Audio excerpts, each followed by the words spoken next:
नमस्कार. गाणगापूर दत्तकृपेचं जागृत क्षेत्र. येथील दत्तमूर्ती ही केवळ दगडाची रचना नाही, तर ती आहे नम्रतेची, ती आहे आत्मबळाची आणि ती आहे अंतर्मन जाग करणारी शक्ती.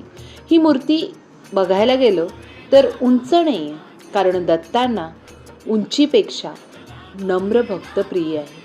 मस्तक झुकवलं की अहंकार गळून पडतो आणि कृपेचा मार्ग खुला होतो. असं म्हटलं जातं की ही मूर्ती जी आहे ती स्वयंभू आहे.